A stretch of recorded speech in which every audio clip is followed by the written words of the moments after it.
সূরা আন-নামল।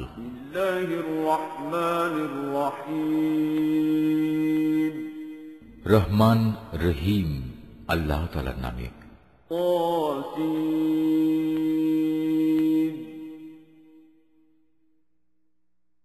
تلك آيات القرآن وكتاب مبين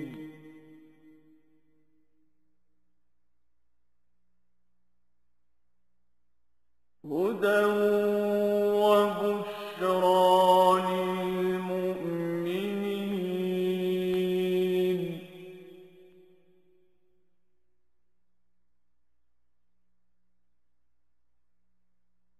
الذين يقيمون الصلاة ويؤتون الزكاة وهم بالآخرة هم يوقنون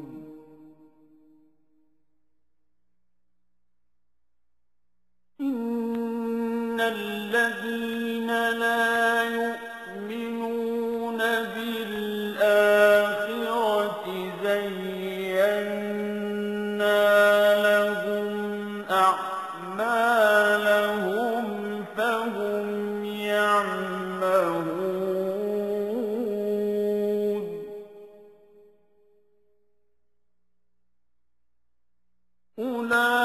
أولئك الذين لهم سوء العذاب وهم في الآخرة هم الأخسرون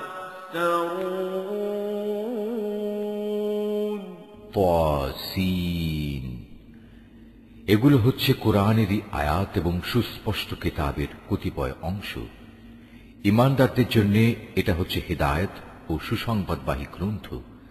তাদের জন্য যারা নামাজ প্রতিষ্ঠা করে, যাকাত আদায় করে, সর্বোপরি কিয়ামত দিবসের উপর যারা বিশ্বাস স্থাপন করে, যারা শেষ বিচারের দিনের উপর ঈমান আনে না, তাদের জন্য তাদের যাবতীয় কর্মকাণ্ড আমি সুন্দর শোভন করে রেখেছি।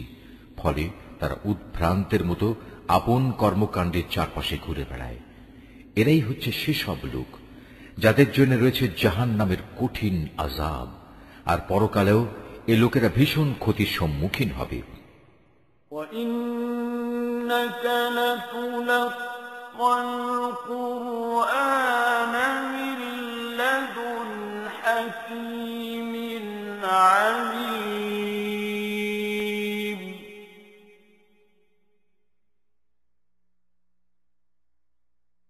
إِذْ قَالَ مُوسَىٰ لِأَهْلِهِ إِنِّي آنَسْتُ نَارًا سَآتِيكُم مِّنْهَا بِخَبَرٍ أَوْ آتِيكُم بِشِهَابٍ قَبَسٍ لعلكم تصطلون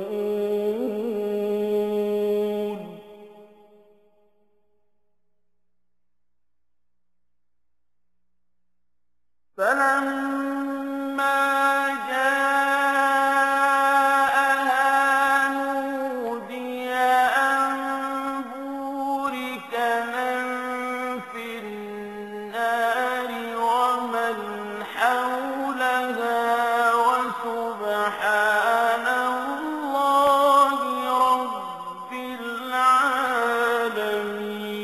العالمين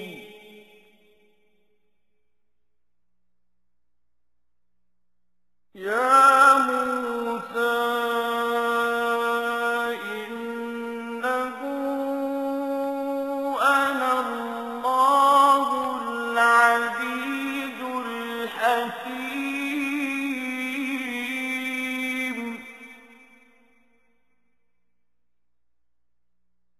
وألق عصاك فلما رآها تهتز كأنها جان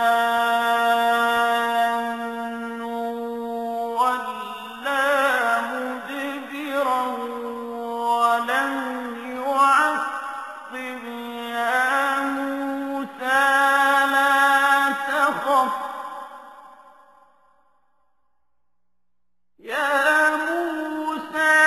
لا تخف إني لا يخاف لدي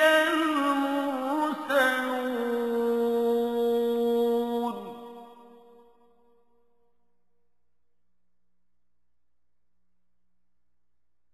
إلا من ظلم ثم بدل حسنا بعد سوء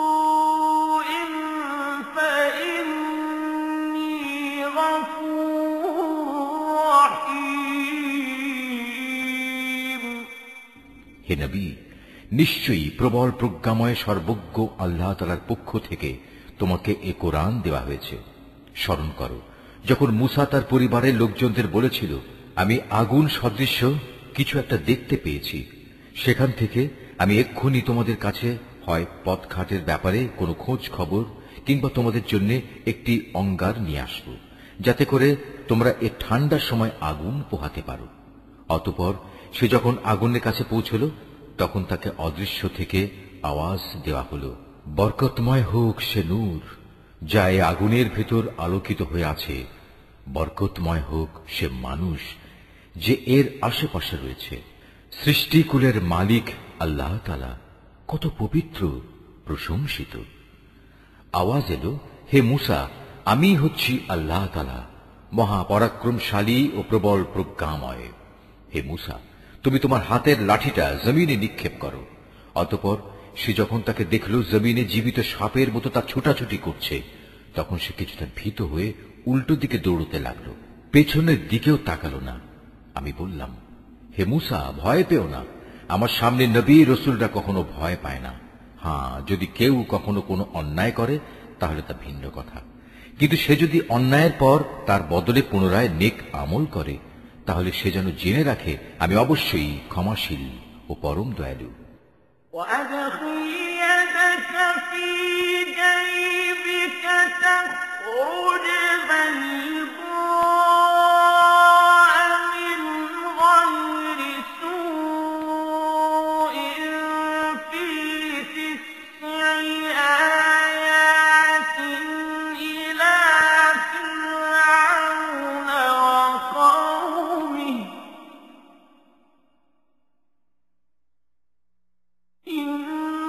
إنهم كانوا قوما فاسقين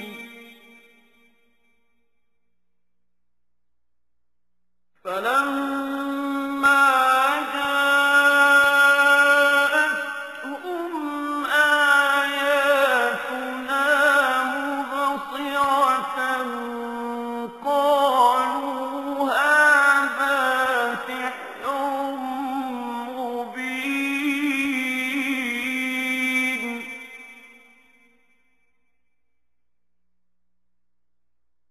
وجحدوا بها واستيقنتها أنفسهم ظلما وعلوا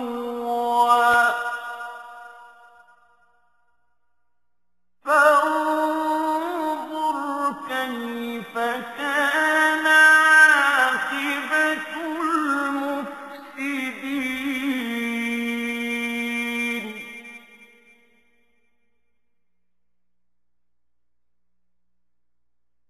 ولقد آتينا داود وسليمان علما وقال الحمد لله الذي فضلنا على كثير من عباده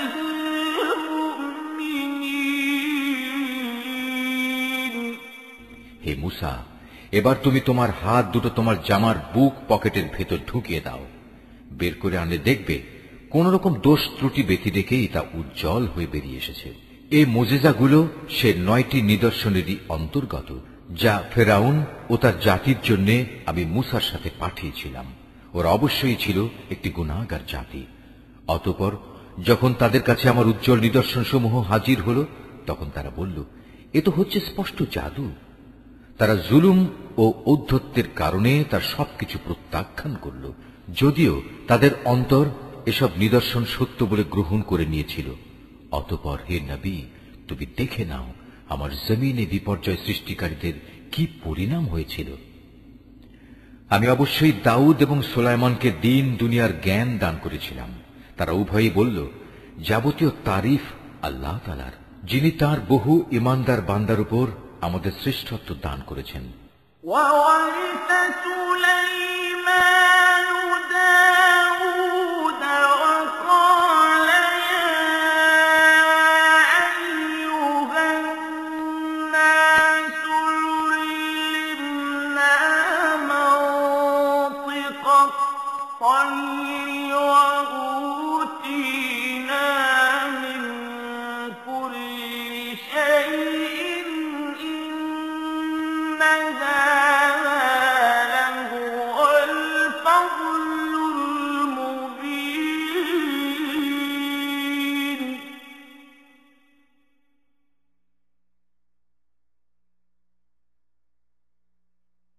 وحشر لسليمان جنوده من الجن والإنس والطير فهم يوزعون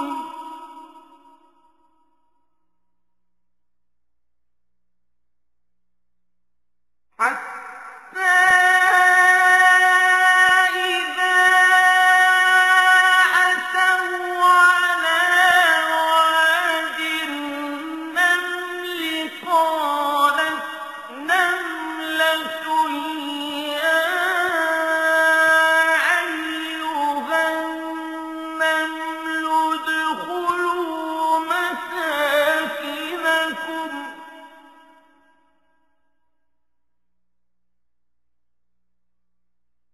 قالت نملة يا أيها النمل ادخلوا مساكنكم لا يحطمنكم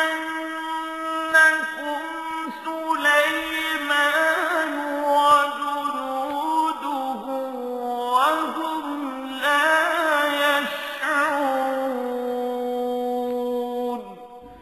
দাউদের মৃত্যুর পর সুলাইমান দাউদের উত্তরাধিকারী হল। উত্তরাধিকার পেয়ে সে তার জনগণকে বলল, হে মানুষরা, আমাকে আল্লাহ তাআলার পক্ষ থেকে পাখিদের বুলি পর্যন্ত শেখানো হয়েছে। এছাড়াও আমাকে দুনিয়ার প্রতিটি জিনিসই দেয়া হয়েছে। এ হচ্ছে আল্লাহ তাআলার এক সুস্পষ্ট অনুগ্রহ। সুলাইমানের সেবার জন্য মানুষ, জিন ও পাখিদের মধ্যে থেকে এক বিশাল বাহিনী সমবেত করা হয়েছিল। এরা আবার বিভিন্ন বুহে সুবিন্যস্ত ছিল। সুলাইমান একবার অভিযানে বের হল।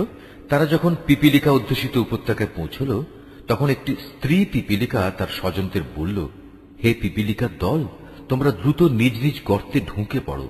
দেখো, এমন যেন না হয় সুলাইমান ও তার বাহিনী নিজেদের সম্পূর্ণ অজান্তে তোমাদের পায়ের নিচে পিষে ফেলবে।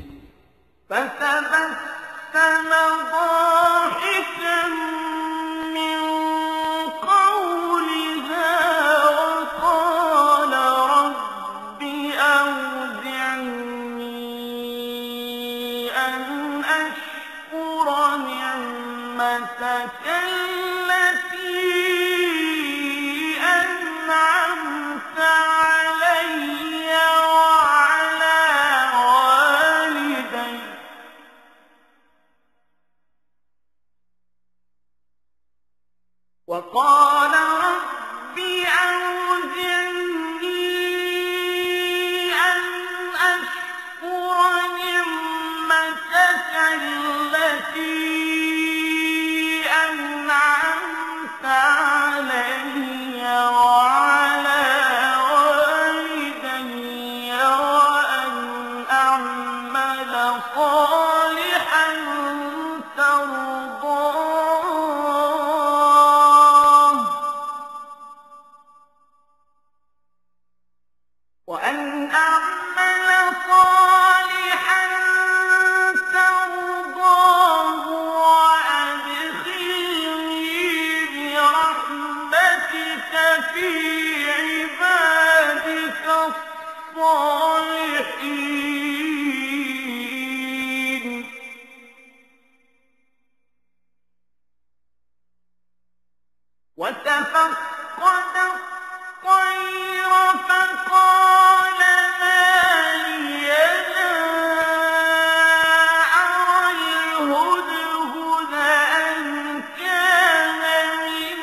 তার কথা শুনে সুলাইমান একটু মৃদু হাসি হাসল এবং বলল, হে আমার মালিক, তুমি আমাকে তৌফিক দাও যাতে করে এই পিপিলিকাটির ব্যাপারেও আমি অমনোযোগী না হই, এবং আমাকে ও আমার পিতা মাতাকে তুমি যেসব নিয়ামত দান করেছ আমি যেন বিনয়ের সাথে তার কৃতজ্ঞতা আদায় করতে পারি।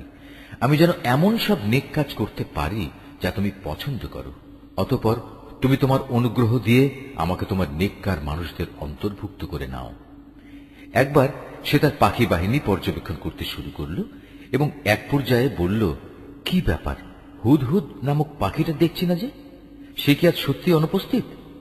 হয় সে এই অনুপস্থিতির কোনো পরিষ্কার কারণ নিয়ে আমার কাছে হাজির হবে, না হয় তাকে আমি অবহেলার জন্য কঠিন শাস্তি দেব, অথবা বিদ্রোহ প্রমাণিত হলে তাকে আমি হত্যাই করে ফেলব।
এই খোঁজাখুঁজির পর বেশিক্ষণ সময় অতিবাহিত হয়নি।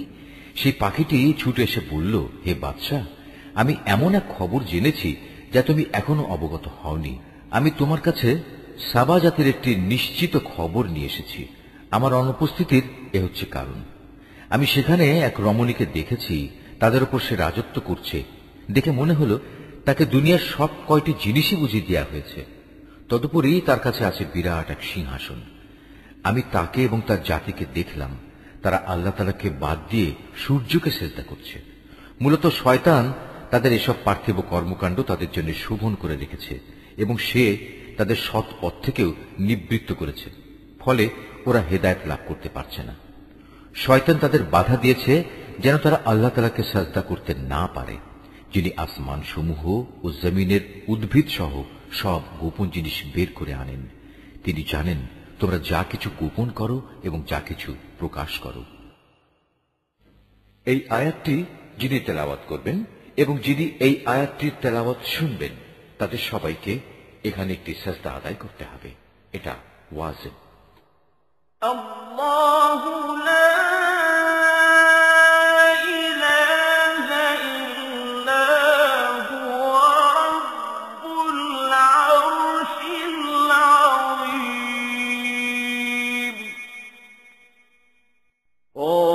فننظر أصدقت أم كنت من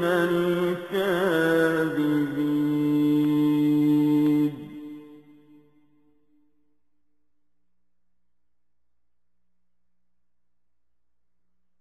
اذهب بكتابي هذا فألقه إليهم ثم تول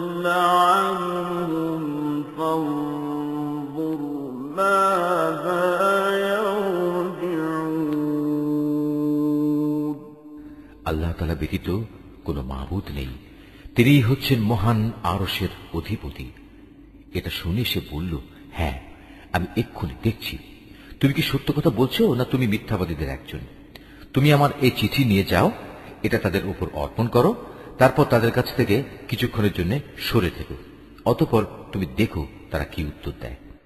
قالت يا أيها الملأ إني ألقي إلي كتاب كريم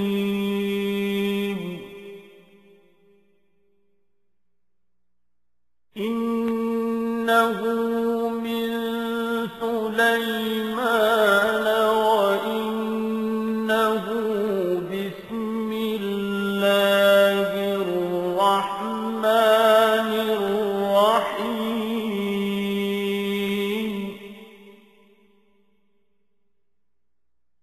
ألا تعلوا علي وأتوني مسلمين قالت يا أيها الملأ أفتوني في أمري ما كنت قاطعة أمرا حتى تشهدون সুলাইমানের চিঠি পেয়ে সাবা জাতির মহিলা সম্রাজ্ঞী পরিষদদের ডেকে বলল, হে আমার পারিষদরা, আমার কাছে একটি গুরুত্বপূর্ণ চিঠি পাঠানো হয়েছে। তা এসেছে সুলাইমানের কাছ থেকে এবং তা লেখা হয়েছে রহমান রহিম আল্লাহ তাআলার নামে। চিঠির বক্তব্য হচ্ছে, তোমরা আমার অবাধ্যতা করো না এবং আনুগত্য স্বীকার করে তোমরা আমার কাছে হাজির হও। চিঠি পড়ে সে রানী বলল, হে আমার পারিষদরা, আমার এই বিষয়ে তোমরা আমাকে একটা অভিমত দাও। আমি তো কোনো ব্যাপারে চূড়ান্ত কোনো আদেশ দেই না যতক্ষণ না তোমরা সে সিদ্ধান্তের পক্ষে সাক্ষ্য প্রদান না করো। قالوا نحن أولو قوة وأولو بأس شديد والأمر إليك فانظري ماذا تأمرين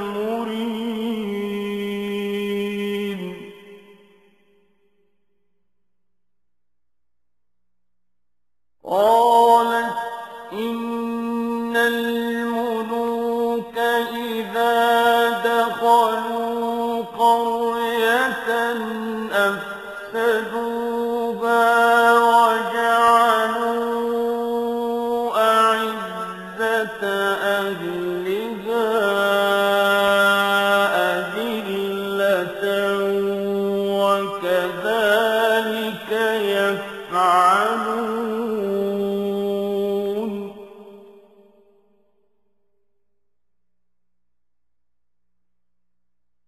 وإني مرسلة إليهم بهدية فناظرة بما يرجع المرسلون তারা বলল, একথা ঠিক, আমরা অনেক শক্তিশালী ও কঠোর যোদ্ধা, কিন্তু তারপরেও সুলাইমানের সাথে বিদ্রোহের ঝুঁকি নেওয়ার ব্যাপারে সিদ্ধান্ত গ্রহণের চূড়ান্ত ক্ষমতা তো তোমারই হাতে। অতএব চিন্তা করে দেখো, এ পরিস্থিতিতে তুমি আমাদের কি আদেশ দেবে? সে রানী বলল, রাজা বাদশারা যখন কোনো জনপদে বিজয়ীর বেশে প্রবেশ করে তখন তা তছনছ করে দেয়, সেখানকার মর্যাদাবান ব্যক্তিদের অপদস্থ করে ছাড়ে, আর তোমরা দেখবে এরাও ঠিক তাই করবে। আমি বরং সরাসরি হাঁ কিংবা না কোনোটাই না বলে তার কাছে কিছু তোহফা পাঠিয়ে দেখি দূতেরা কি জবাব নিয়ে আসে।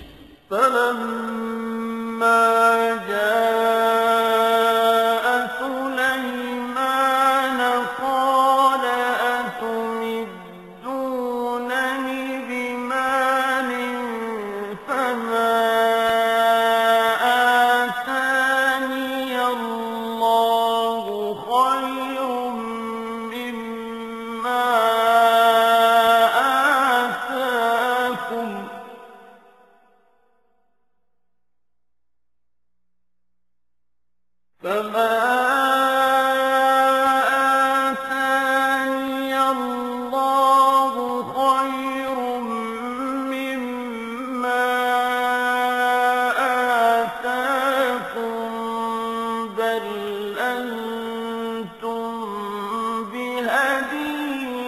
زينتكم تفرحون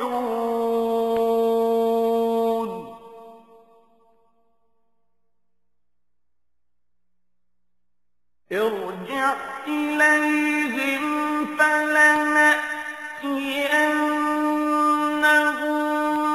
بجنود لا قبل لهم بها ولنخرجنهم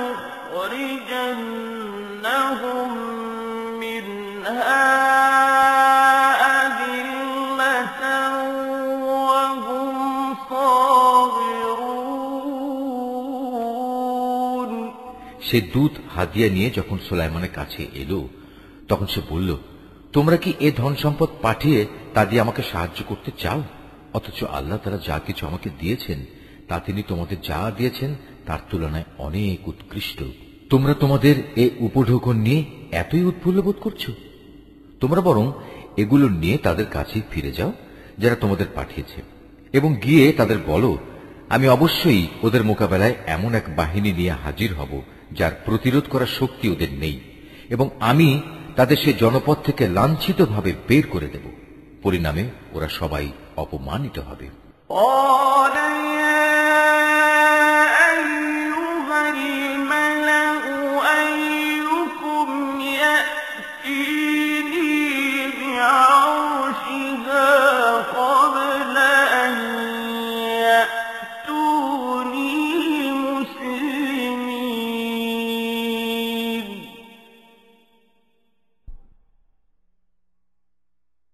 قال عفريت من الجن أنا آتيك به قبل أن تقوم من مقامك وإني عليه لقوي أمين। সে নিজের মন্ত্রণা পরিষদকে বলল, হে আমার পারিষদরা, তারা আমার কাছে আত্মসমর্পণ করতে আসার আগেই তার গোটা সিংহাসন আমার কাছে তুলে নিয়ে আসতে পারে এমন কে এখানে আছে? বিশাল বপু বিশিষ্ট এক জিন দাঁড়িয়ে বলল, তোমরা বর্তমান স্থান থেকে উঠবার আগেই আমি তা তোমার কাছে নিয়ে আসব। এ ব্যাপারে আমি অবশ্যই বিশ্বস্ত ক্ষমতাবান।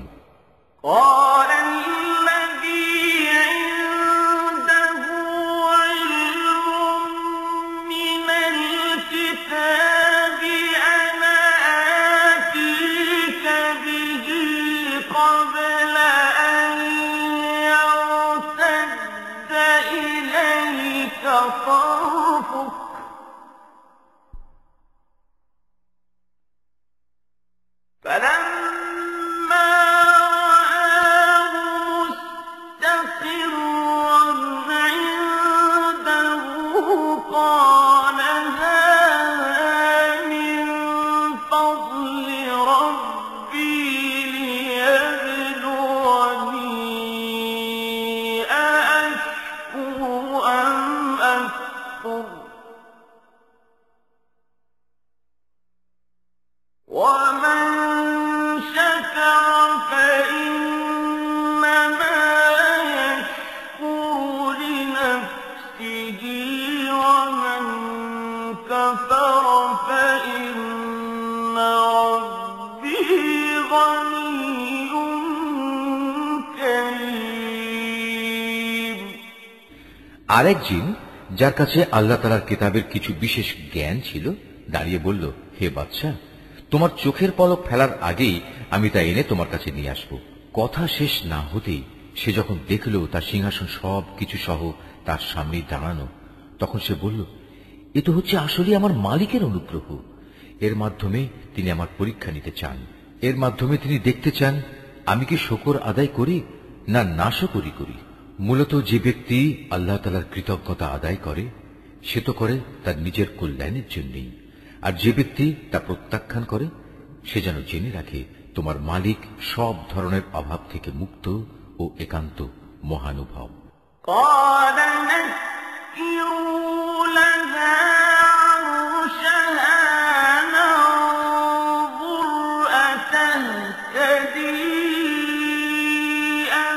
تكون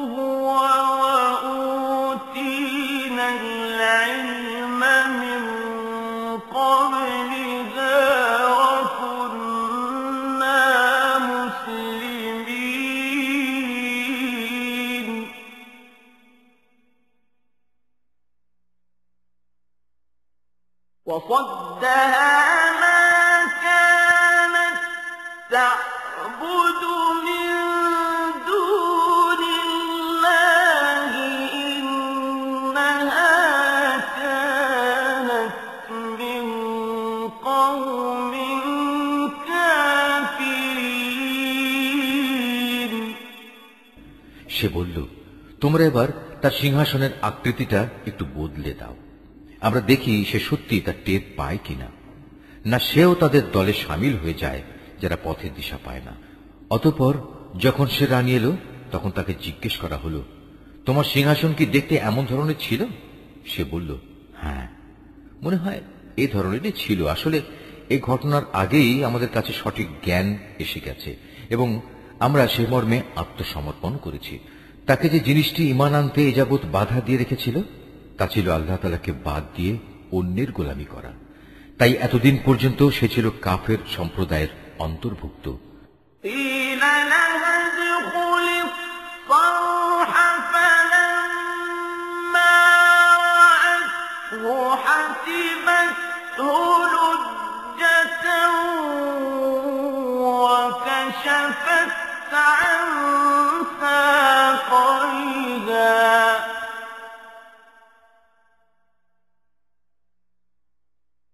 قال إنه صرح ممرد من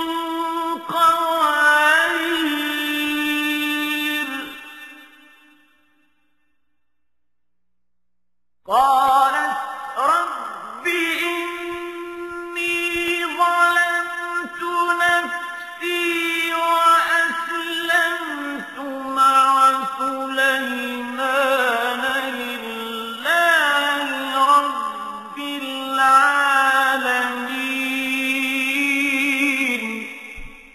অতঃপর তাকে বলা হলো, যাও এবার প্রাসাদে প্রবেশ করো। সে যখন প্রাসাদের আয়নাসম বারান্দা দেখল তখন তার মনে হলো এ যেন স্বচ্ছ জলাশয়, এবং এটা মনে করেই সে তার উভয় হাঁটু পর্যন্ত কাপড় টেনে তুলে ধরল। তার আচরণ দেখে সে সুলাইমান বলল, এটি হচ্ছে স্ফটিক নির্মিত প্রাসাদ। সে মহিলা বলল, হে আমার মালিক, আমি এতদিন আমার নিজের উপর জুলুম করে এসেছি। আজ আমি আনুগত্যের স্বীকৃতি দিয়ে সুলাইমানের সাথে আল্লাহ রাব্বুল আলামিনের উপর ঈমান আনলাম। ولقد أرسلنا إلى ثمود أخاهم صالحا أن اعبدوا الله فإذا هم فريقان يختصمون قال يا قوم لم تستعجلون بالسيئة قبل الحسنة لولا تستغفرون الله لعلكم ترحمون قالوا طيرنا بك وبمن معك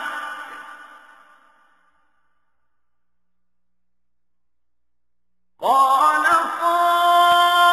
طائركم عند الله بل أنتم قوم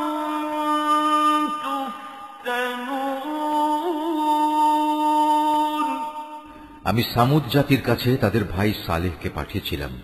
সে বলেছিল, তোমরা এক আল্লাহ তাআলার ইবাদত করো।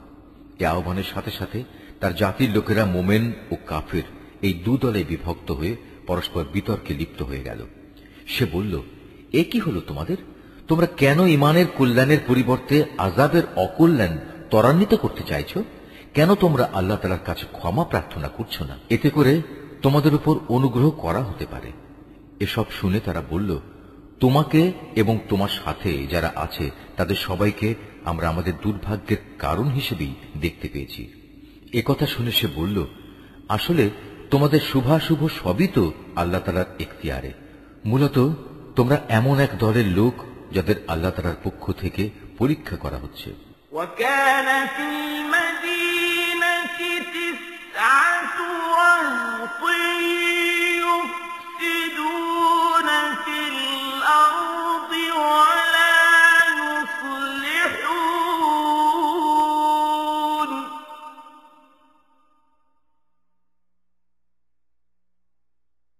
قالوا تقاسموا بالله لنبيتنه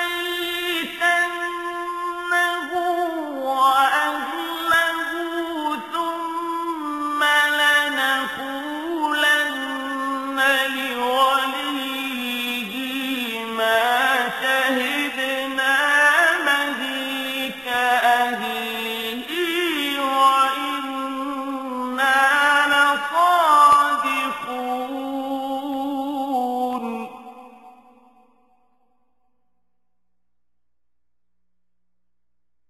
ومكروا مكرا ومكرنا مكرا وهم لا يشعرون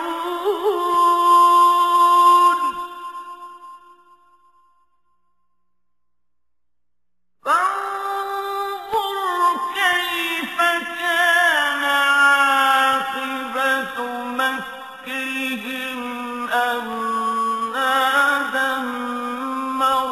دمرناهم وقومهم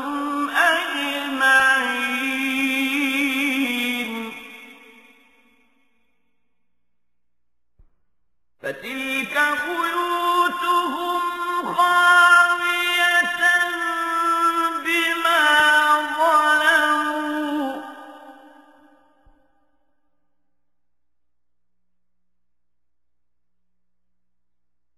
إن في ذلك لآية لقوم يعلمون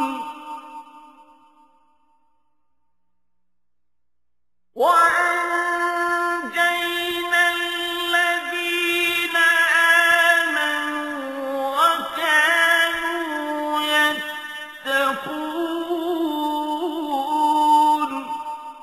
সে শহরে ছিল নেতা গোছের এমন 9 জন লোক যারা আমার জমিনে বিপর্যয় সৃষ্টি করে বেড়াত। সংশোধনমূলক কোনো কাজই তারা করত না। একদিন তারা একজন আরেকজনকে বলল, চলো আমরা আল্লাহর নামে সবাই কসম করি, আমরা রাতের বেলায় তাকে ও তার ঈমানদার সাথীদের মেরে ফেলব। অতঃপর তদন্তে এলে আমরা তার উত্তরাধিকারীকে বলবো, তার পরিবার পরিজনকে হত্যা করার সময় আমরা তো সেখানে উপস্থিত ছিলামই না। আমরা অবশ্যই সত্য কথা বলছি। তারা যখন সালেহকে মারার জন্য এই চক্রান্ত করছিল, তখন আমিও তাকে রক্ষা করার জন্য এমন এক কৌশল বের করলাম যা তারা বিন্দু মাত্র বুঝতে পারেনি। হে নবী, আজ তুমি দেখো তাদের চক্রান্তের কি পরিণাম হয়েছে। আমি তাদের এবং তাদের জাতির সবাইকে ধ্বংস করে দিয়েছি। চেয়ে দেখো, এ হচ্ছে তাদের ঘর বাড়ি, তাদেরই জুলুমের কারণে তা জনশূন্য বিরান হয়ে পড়ে আছে। অবশ্যই এই ঘটনার মাঝে জ্ঞানবান মানুষদের জন্য শিক্ষার অনেক নিদর্শন রয়েছে। যারা আল্লাহ তাআলার উপর ঈমান এনেছে এবং আল্লাহ তাআলাকে ভয় করেছে, আমি তাদের আমার আযাব থেকে মুক্তি দিয়েছি। ولوطا إذ قال لقومه أتأتون الفاحشة وأنتم تبصرون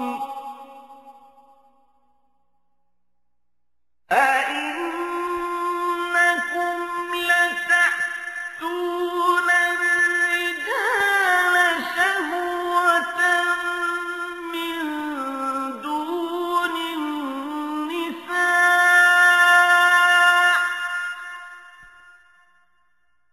بل أنتم قوم تجهلون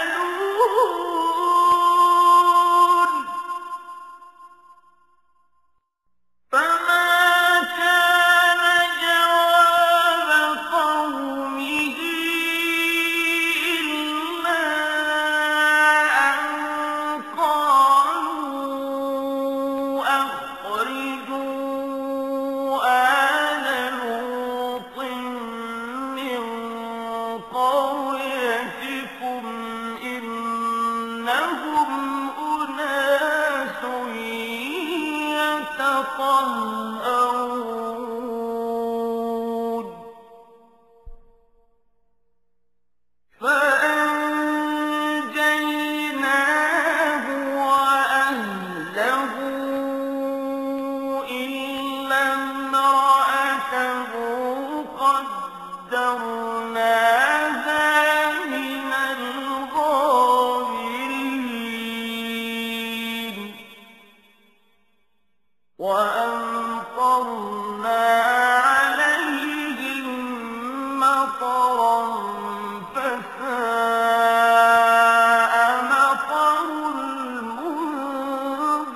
الله وسلام على عباده الذين اصطفى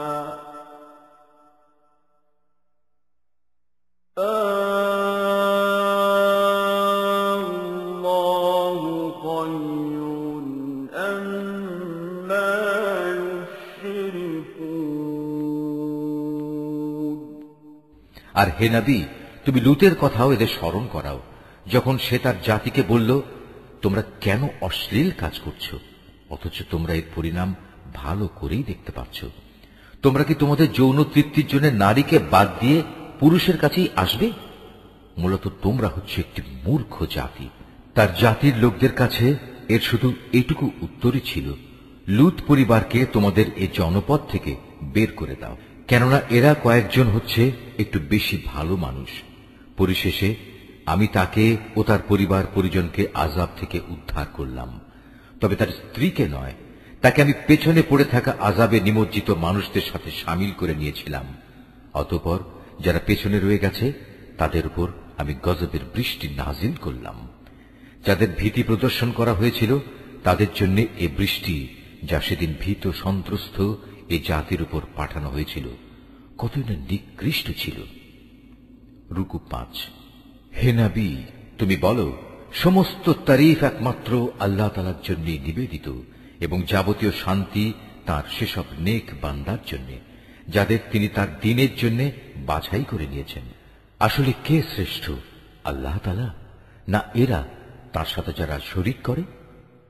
أَمَّنْ خَلَقَ السَّمَاوَاتِ وَالْأَرْضَ وَأَنزَلَ لَكُم مِّنَ السَّمَاءِ مَاءً فَأَنبَتْنَا بِهِ حَدَائِقَ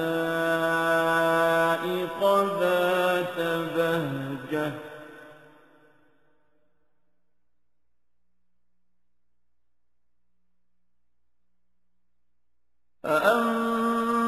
فأنبتنا به حدائق ذات بهجة ما كان لكم أن تنبتوا شجرها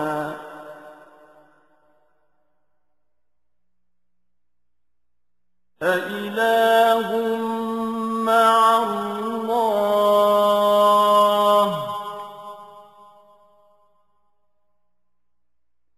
بل هم قوم يعدلون অথবা তিনি শ্রেষ্ঠ, যিনি আসমান সমূহ ও জমিন পয়দা করেছেন এবং আসমান থেকে তোমাদের জন্য পানি বর্ষণ করেছেন, আবার তা দিয়ে জমিনে মনোরম উদ্যান তৈরি করেছেন, অথচ তাতে একটি ক্ষুদ্র বৃক্ষ পয়দা করারও তোমাদের ক্ষমতা নেই। বলো, এসব কাজে আল্লাহ তাআলার সাথে অন্য কেউ মাবুদ আছে কি? বরং তারা হচ্ছে এমন এক সম্প্রদায় যারা অন্যকে আল্লাহ তাআলার সমকক্ষ সাব্যস্ত করছে। أَمَّنْ جَعَلَ الْأَرْضَ قَرَارًا وَجَعَلَ خِلَالَهَا أَنْهَارًا وَجَعَلَ لَهَا رَوَاسِيَ وَجَعَلَ بَيْنَ الْبَحْرَيْنِ حَاجِزًا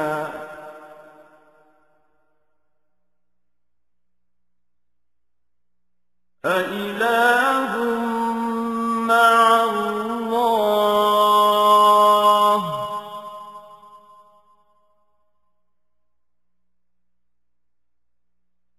بل أكثرهم لا يعلمون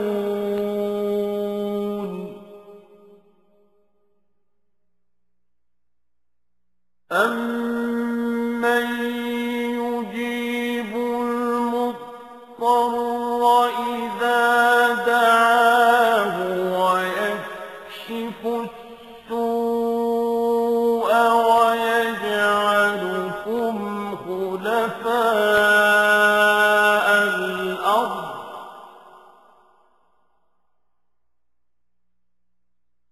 أإله مع الله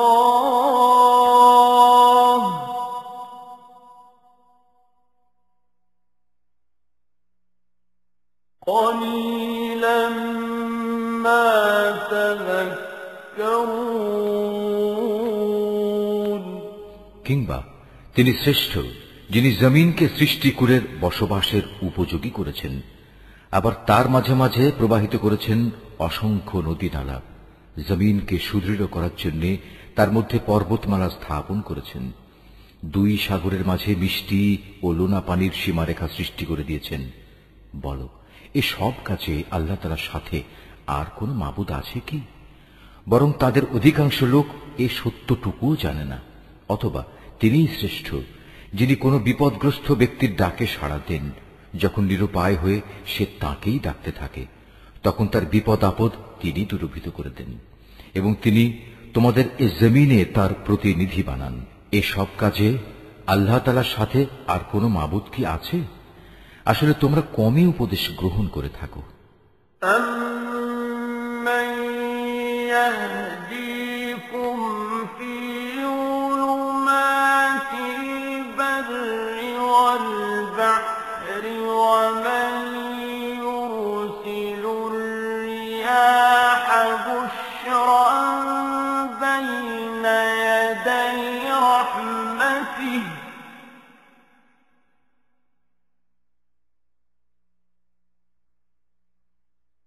أإله مع الله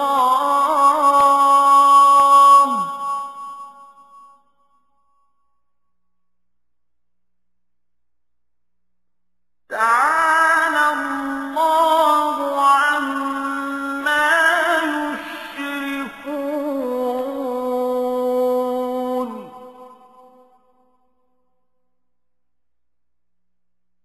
أَمَّن يَبْدَأُ الْخَلْقَ ثُمَّ يُعِيدُهُ وَمَن يَرْزُقُكُم مِّنَ السَّمَاءِ وَالْأَرْضِ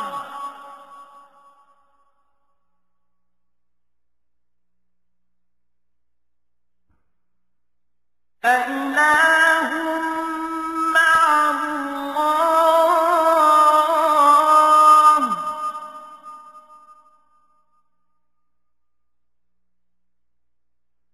قُلْ هَاتُوا بُرْهَانَكُمْ إِن كُنتُمْ صَادِقِينَ কিংবা তিনি শ্রেষ্ঠ, যিনি তোমাদের জলে স্থলের গহীন অন্ধকারে পথ দেখান, যিনি তাঁর অনুগ্রহ সম বৃষ্টি বর্ষণের আগে তার সুসংবাদ বহন করার জন্য বাতাস প্রেরণ করেন। এসব কাজে আল্লাহর সাথে অন্য কোনো মাবুদ কি আছে? আল্লাহ তাআলা অনেক মহান। ওরা যা কিছু তার সাথে শরীক করে, তিনি তার চাইতে অনেক ঊর্ধ্বে।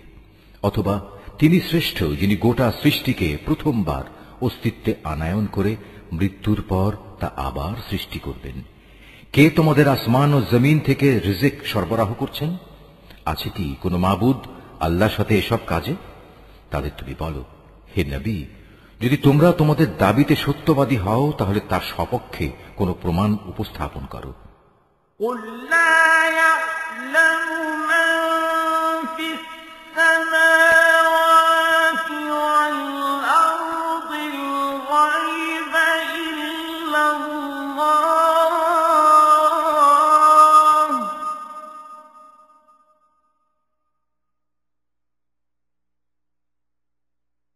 وَمَا يَشْعُرُونَ أَيَّانَ يُبْعَثُونَ হে নবী, তুমি বলো, আল্লাহ তাআলা ছাড়া আসমান সমূহ ও জমিনে যা কিছু আছে, এদের কেউই অদৃশ্য জগতের কিছু জানে না। তারা এও জানে না কবে তাদের আবার কবর থেকে ওঠানো হবে। بَلِ ادَّارَكَ عِلْمُهُمْ فِي الْآخِرَةِ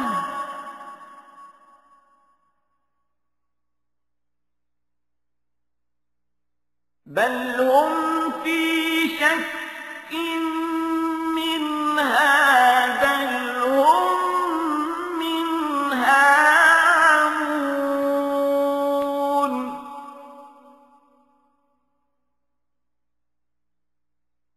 وقال الذين كفروا أإذا كنا ترابا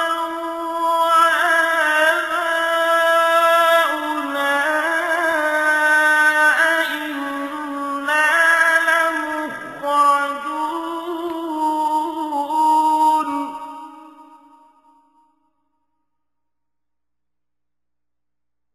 لقد وعدنا هذا نحن وآباؤنا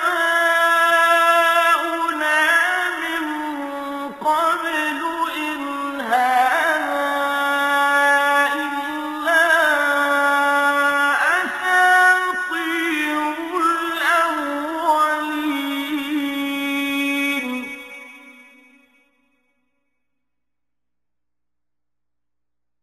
قل سيروا في الأرض فانظروا كيف كان عاقبة المجرمين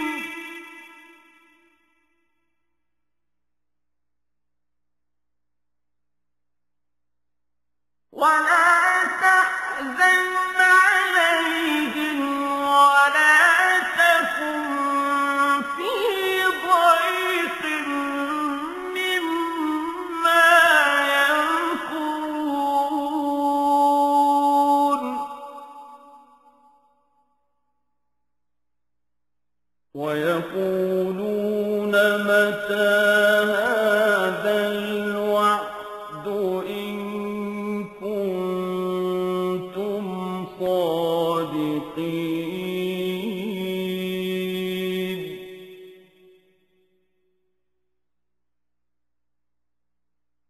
قل عسى أن يكون ردف لكم بعض الذي تستعجلون মনে হচ্ছে আখেরাত সম্পর্কে এদের জ্ঞান নিঃশেষ হয়ে গেছে। না, আসলে তা নয়, বরং তারা এ ব্যাপারে সন্দেহে নিমজ্জিত হয়ে আছে, বরং তারা সে সম্পর্কে জেনে বুঝেই অন্ধ হয়ে আছে। যারা আল্লাহ তাআলাকে অস্বীকার করে তারা বলে, আমরা ও আমাদের বাপ দাদারা মৃত্যুর পর যখন মাটি হয়ে যাব তখনও কি আবার আমরা কবর থেকে উত্থিত হব? এমন ধরনের ওয়াদা তো আমাদের সাথে এবং এর আগে আমাদের বাপ দাদাদের সাথেও করা হয়েছিল। আসলে এগুলো ভিত্তিহীন কথা ছাড়ার কিছুই নয়, যা পূর্ববর্তীদের থেকে বর্ণিত হয়ে আসছে। হে নবী, তুমি বলো, তোমরা আল্লাহর জমিনে সফর করো এবং দেখো অপরাধীদের পরিণাম কি ভয়াবহ হয়েছে। তুমি ওদের কোনো কাজের উপর দুঃখ করো না। যা কিছু ষড়যন্ত্র এরা তোমার বিরুদ্ধে করুক না কেন, তাতেও মনক্ষুণ্ণ হও না। তারা বলে, যদি তোমরা সত্যবাদী হও তাহলে বলো আযাবের ওয়াদা কখন আসবে। হে নবী, তুমি বলো, আযাবের যে বিষয়টি তোমরা ত্বরান্বিত করতে চাচ্ছ তার কিছু অংশ সম্ভবত তোমাদের পেছনে এসে দাঁড়িয়েই আছে। وَإِنَّ رَبَّكَ لَذُو فَضْلٍ عَلَى النَّاسِ وَلَكِنَّ أَكْثَرَهُمْ لَا يَشْكُرُونَ وَإِنَّ رَبَّكَ لَيَعْلَمُ مَا تُكِنُّ صُدُورُهُمْ وَمَا يُعْلِنُونَ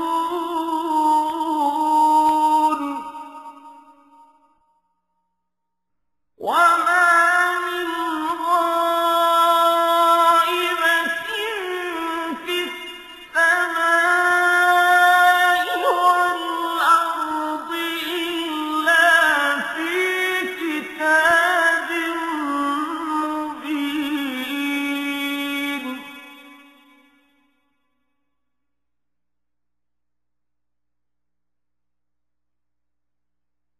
إِنَّ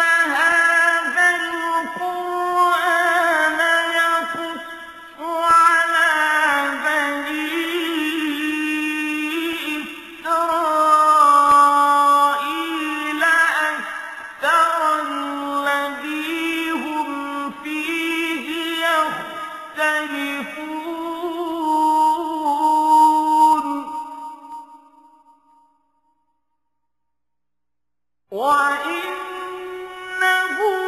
لَهُدًى وَرَحْمَةٌ لِّلْمُؤْمِنِينَ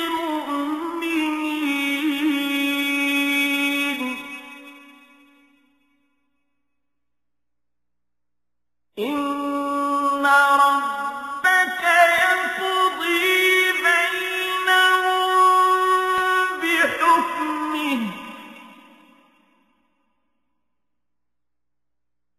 وَهُوَ الْعَزِيزُ الْعَلِيمُ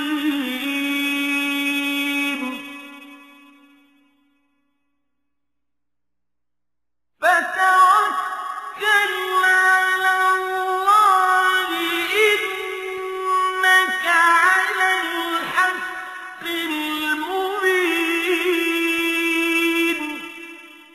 অবশ্যই তোমার মালিক মানুষদের প্রতি অত্যন্ত দয়াবান, কিন্তু অধিকাংশ মানুষই আল্লাহ তাআলার অনুগ্রহের শুকর আদায় করে না। যা কিছু তাদের মন গোপন করে রাখে আর যা কিছু তা বাইরে প্রকাশ করে, তোমার মালিক তা ভালো করেই জানেন। আসমান ও জমিনে এমন কোন গোপন রহস্য নেই যা আমার সুস্পষ্ট গ্রন্থে লিপিবদ্ধ নেই। অবশ্যই এ কোরআন বনী ইসরায়েলদের উপর তাদের এমন অনেক কথা প্রকাশ করে দেয় যার ব্যাপারে তারা একে অপরের সাথে মতভেদ করে থাকে। নিঃসন্দেহে এ কোরআন হচ্ছে ঈমানদারদের জন্য আল্লাহ তাআলার পক্ষ থেকে হেদায়েত ও রহমত। হে নবী, তোমার মালিক নিজ প্রজ্ঞা অনুযায়ী এদের মাঝে মীমাংসা করে দেবেন। তিনি পরাক্রমশালী, তিনি সর্বজ্ঞ। অতএব হে নবী, সর্বাবস্থায় তুমি আল্লাহ তাআলার উপর নির্ভর করো। নিঃসন্দেহে তুমি সুস্পষ্ট সত্যের উপর প্রতিষ্ঠিত রয়েছ। إِنَّكَ لَا تُسْمِعُ الْمَوْتَىٰ وَلَا تُسْمِعُ الصُّمَّ الدُّعَاءَ إِذَا وَلَّوْا مُدْبِرِينَ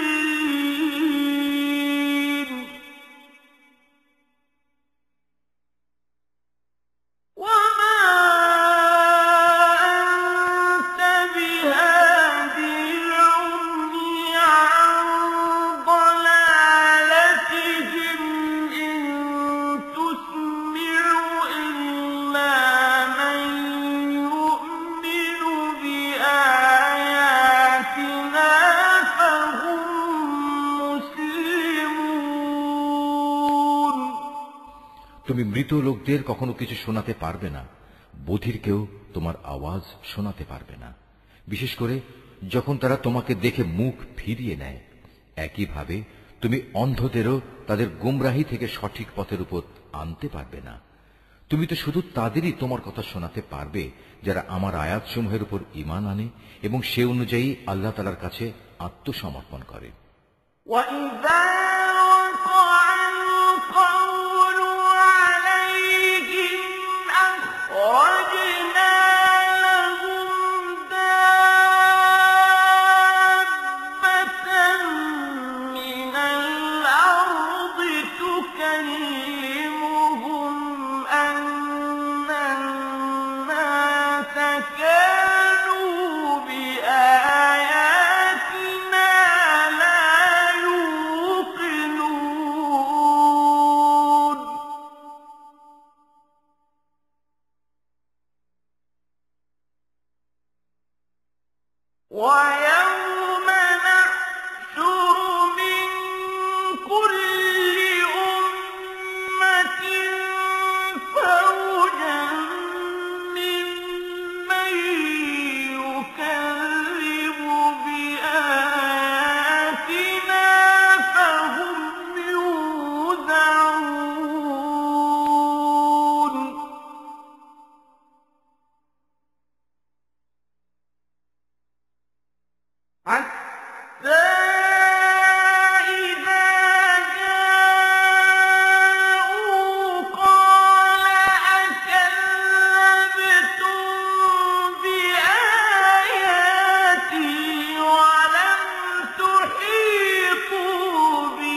ووقع القول عليهم بما ظلموا فهم لا ينطقون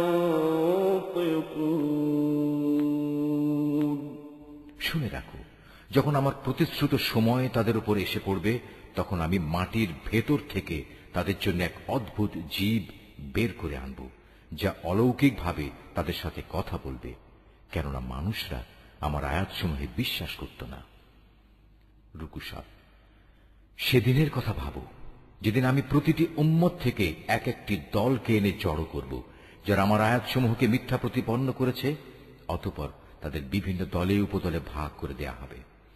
এমনি করে ওরা যখন আল্লাহ তাআলার সামনে হাজির হবে, তখন আল্লাহ তাআলা তাদের জিজ্ঞেস করবেন, তোমরা কি আমার আয়াতসমূহকে শুধু এ কারণেই অস্বীকার করেছিলে যে তোমাদের সীমিত জ্ঞান দিয়ে তোমরা সে আয়াতের মর্ম পর্যন্ত পৌঁছতেও পারোনি? বলো, তার সাথে তোমরা আর কি আচরণ করতে? যেহেতু এরা দুনিয়ার জীবনে নানা ধরনের জুলুম করেছে, তাই আজ এদের উপর আযাবের প্রতিশ্রুতি পুরো হয়ে যাবে। এরা আর কোন রকম উচ্চ বাচ্চাও করতে পারবে না। أَلَمْ يَرَوْا أَنَّا جَعَلْنَا اللَّيْلَ لِيَسْكُنُوا فِيهِ وَالنَّهَارَ مُبْصِرًا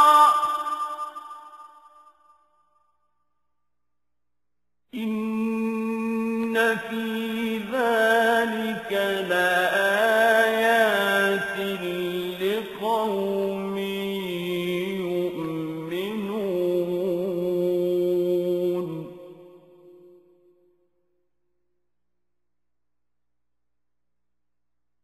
وَيَوْمَ يُنفَخُ فِي الصُّورِ فَفَزِعَ مَن فِي السَّمَاوَاتِ وَمَن فِي الْأَرْضِ إِلَّا مَن شَاءَ اللَّهُ ۚ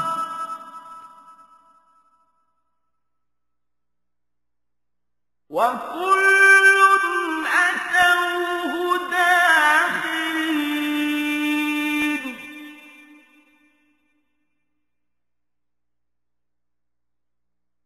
وَتَرَى الْجِبَالَ تَحْسَبُهَا جَامِدَةً وَهِيَ تَمُرُّ مَرَّ السَّحَابِ ۚ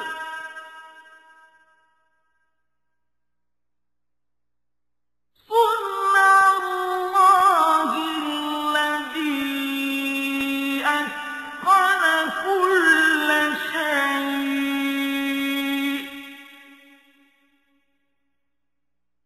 إِنَّهُ خَبِيرٌ بِمَا تَفْعَلُونَ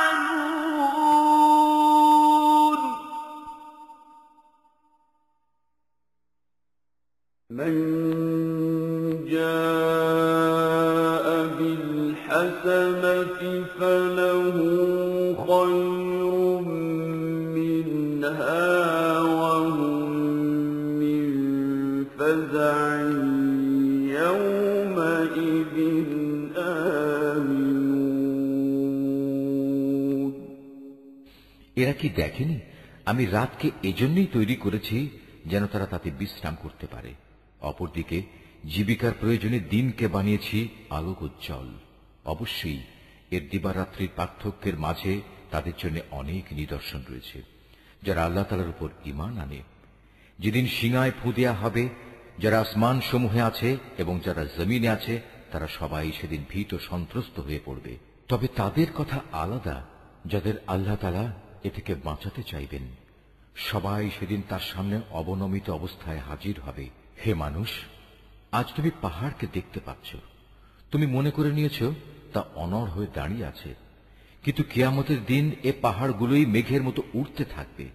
এটা আল্লাহ তাআলার সৃষ্টির শৈল্পিক নিপুণতা, যিনি প্রতিটি জিনিস মজবুত করে বানিয়ে রেখেছেন। তোমরা যা কিছু করছো, অবশ্যই আল্লাহ তাআলা সেসব ব্যাপারে সম্যক অবগত আছেন। সেদিন যে ব্যক্তি কোনো নেক কাজ নিয়ে আমার সামনে হাজির হবে, তাকে উৎকৃষ্ট প্রতিফল দেয়া হবে। এমন ধরনের লোকেরা সেদিনের ভীতিকর অবস্থা থেকেও নিরাপদ থাকবে। ومن جاء بالسيئة فكبت وجوههم في النار هل تجزون إلا ما كنتم تعملون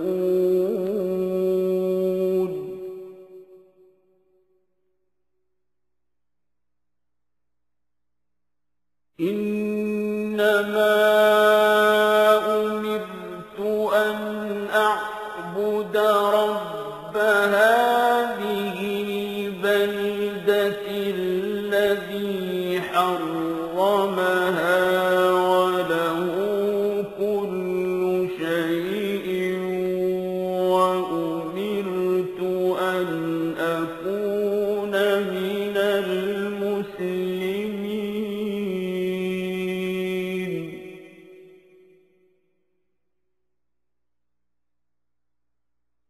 وأن أتلو القرآن فمن اهتدى فإنما يهتدي لنفسه ومن ضل فقل إنما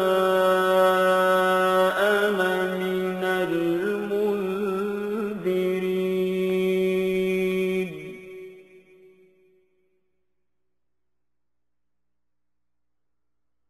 وقل الحمد لله سيريكم آياته فتعرفونها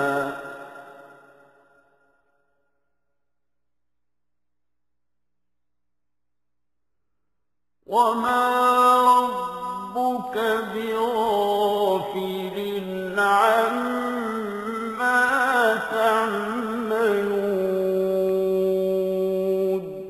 অপরদিকে যে ব্যক্তি কোন রকম মন্দ কাজ নিয়ে আসবে তাদের সেদিন উল্টো করে আগুনে নিক্ষেপ করা হবে। জাহান্নামের প্রহরীরা তাদের বলবে, তোমরা যা কিছু করতে তার বিনিময় হিসেবে এছাড়া আর কি কিছুই তোমাদের দেয়া যাবে? হে নবী, তুমি বলো, আমাকে তো শুধু এইটুকু আদেশ দেয়া হয়েছে যেন আমি এ মক্কা নগরীর আসল মালিকের ইবাদত করি, যিনি একে সম্মানিত করেছেন। মূলত তিনি হচ্ছেন সব কিছুর একমাত্র মালিক। আমাকে এও হুকুম দেয়া হয়েছে যেন আমি তাঁরই আদেশের সামনে আত্মসমর্পণ করি। আমি যেন কোরআন তেলাওয়াত করি।